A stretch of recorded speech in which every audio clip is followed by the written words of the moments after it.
Today we are going to talk a little bit about the Louisiana Purchase, but before we do that, let's back up a little bit and make sure we remember some of the basic things we've learned this year. So in the beginning, the Europeans came over from Europe, obviously, and settled along the entire eastern coast, and they formed these 13 original colonies.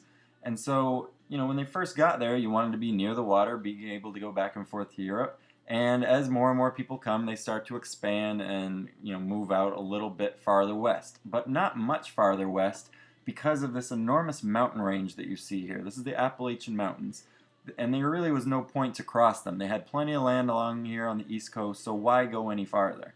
So they basically stopped there. And then if you remember back toward the beginning of the year, we talked about the French and Indian War. It was because certain individuals came over and moved to the western part of the Appalachian Mountains. They moved in here, and that basically started that French and Indian War that we've talked about. So we win that war, obviously, and then we fight another war, the Revolutionary War, and we get our independence from England. And what England gives us for winning that war, when they sign the Treaty of Paris and basically say, you know what, we lost, you won, we're going to give you all this land. And it's all this land on this map that's in this yellowish, orangish, brownish color. So basically all this land England gives to us, and that is the United States. Now, of course, we're not using all of that land. We've got, the 13 original states at the beginning, but then they start adding some other states, some other territories. And you can see here, Tennessee, that's one of the newer states. Kentucky is a new state. Ohio. And then, up here, Vermont also. So we've got these new states in addition to the original 13. And then we have these couple of territories, Mississippi Territory and Indiana Territory. That means that there's people living there, but they haven't applied for statehood yet. In order to become a state, you actually have to get a group of people together and submit an actual proposal on paper and say to Congress, listen, we want to be a state. So these four states had done that. Indiana Territory and Mississippi, they just don't have enough people to do that yet, but they are a growing area. So these people that are moving out here in large numbers, they've defeated England, they start saying, you know what, let's take advantage of all this new land that we have. So a bunch of people start moving out. And for the most part, they're all farmers. So farmers, they make their money not just by, farming and growing the food that they need to eat themselves. They grow food that they can sell to somebody else. They trade for the other things that they need, whether it's clothing or furniture, anything else that they need. So their way of making money is to get these products that they're growing, these agricultural products, to different people. So they get two options. They can cross these mountains and send the stuff over to these other states along the coast, and then from there they have the option of sending them back over to Europe, or they could use this river. That's one other way. And if you use the river, you can see there's two major rivers here. These are still probably the two most important rivers in the United States. The Mississippi River, which cuts across the entire country, and the Ohio River, which cuts all the way up here into Pennsylvania, and it forms that border of Ohio and the border of what's now Indiana and Illinois, and Kentucky, obviously.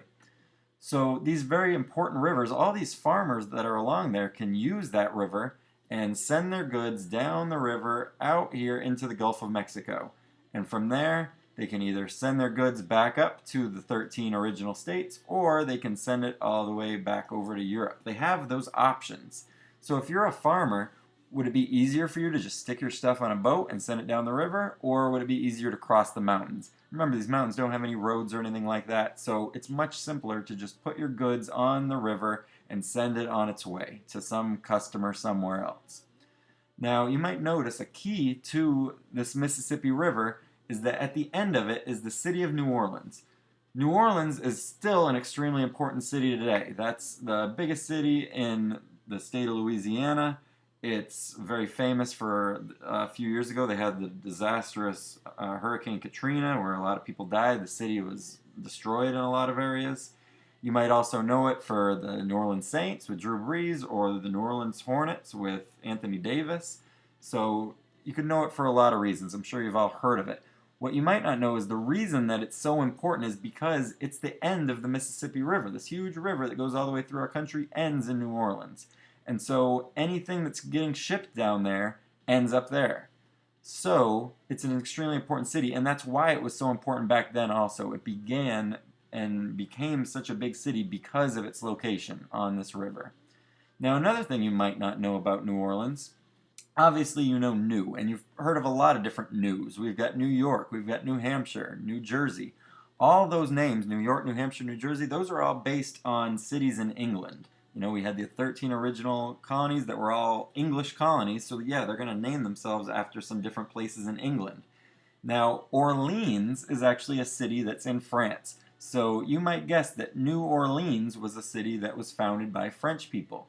And at this point in time, back when we're talking here in our history, New Orleans is owned by the French and controlled by the French. So fast forward a little bit, and our third president, Thomas Jefferson, saw how important that was. He knew that all these farmers needed this river, and they relied on the city of New Orleans. So they didn't want to worry about the French people saying, oh, you know, you can't send your stuff through our city anymore, through this port, you're going to have to turn around. That was something they didn't want to worry about. So Jefferson said, you know what, we should just buy this city, and then we would never have to worry about them letting us go through or not. And so he sends a couple of his top advisors over to France with this idea of buying the city of New Orleans. So these diplomats arrive over there and they discover something. First off, the guy who was in charge of France at that point was this guy named Napoleon Bonaparte. Napoleon was pretty famous. A lot of people make jokes about him all the time because he was a guy who wanted a ton of power. The jokes are usually something to do with his height, a really small guy that wanted to be very, very powerful. So he basically tried to take over the world. He didn't get anywhere close, but he did take over France and he took over some different parts of Europe. But again, that's for another class. That would be French history class or European history. But in American history, you need to know that this Napoleon guy was basically trying to take over the world, and to do that, he's obviously fighting a lot of wars. And what he discovered the hard way is that to fight a lot of wars, you had to have a lot of money. So when he has these Americans arrive and say, listen, we want to buy New Orleans, he said, listen, I'm not gonna sell you New Orleans. What I will sell you is the entire French territory in the American continent. So he's basically saying, we will sell you New Orleans, but you have to buy this entire thing, because if we don't have New Orleans, we really don't have a point for it anymore. Plus, we kind of need the cash.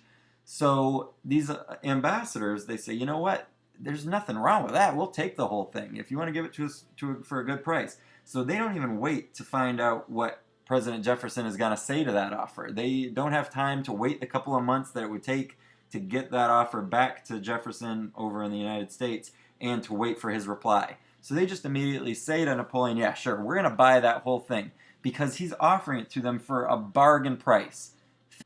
$15 million. Now, yeah, $15 million sounds like an awful lot of money. And it's even more in today's money. Back then, that would be a lot less. Today, that would be $283 million. So again, that sounds like a ton, but I want you to think about a couple things. Number one, our country, the United States, now spends almost $4 trillion a year. Not 4 million, not 4 billion, $4 trillion. So in the grand scheme of things, $283 million isn't very much. And more importantly, we bought in a huge, huge chunk of land. This is, you know, half of the country at this point. They've doubled the size of the country, basically. And even today, it's a third of the continental United States almost. So in actual land, what we bought was 828,000 square miles. 828,000 square miles. It's a crazy, crazy amount. And at $15 million, that's less than 5 cents per acre. Now, I know acre is kind of a weird thing. I'm not even exactly sure exactly what an acre was. I had to Google to find out exactly how much land that was. It's basically about a football field. Okay, so imagine, you know, you see this nice football field, amount of land, these kids are all playing outside, and you say, oh, that's some nice land, I think I'd like to build a house there. I'm going to pay you a nickel for it. That's what these guys basically did. And even now, that would be like $1. So imagine paying $1 for a football field worth of land, and it's just a crazy amount, and it's a crazy bargain. So these guys had no problem making that, or taking that deal, and going back to Jefferson and saying, listen, we got this amazing deal, you know, it's a lot more than you bargained for, but hey, we're going to take it.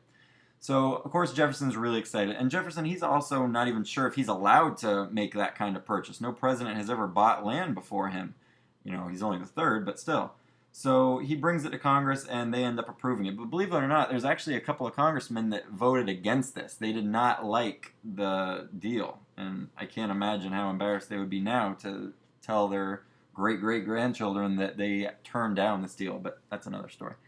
So we've got this enormous amount of land, and Jefferson's really excited. Even before they made the purchase, he had been thinking of sending out some explorers to find out more about this land, see what's out there. They have no idea. Maybe there's different kinds of plants, maybe different animals. What's the land look like? Could they do farming on it? Is there gold out there? There's all kinds of questions they have, and they just have no answers, simply because no Americans have ever been out that far. So he's gonna find this guy that's gonna take it. This guy named Meriwether Lewis, and he's gonna enlist his buddy William Clark, and they're gonna go off on this expedition that we all now know as the Lewis and Clark expedition. And you're going to research that in a little bit in what hopefully will be a fun scavenger hunt for you guys using some QR codes. So you'll be doing that today as soon as you finish these 4 questions that are just below this video. So I've answered all 4 questions in what I've just been telling you, and you should be able to also find those answers in the text that's written to the side of the video. So make sure you write complete sentences answering each of those questions, and then go ahead and show your teacher, and you should be able to go and start your QR scavenger hunt. So good luck and have fun.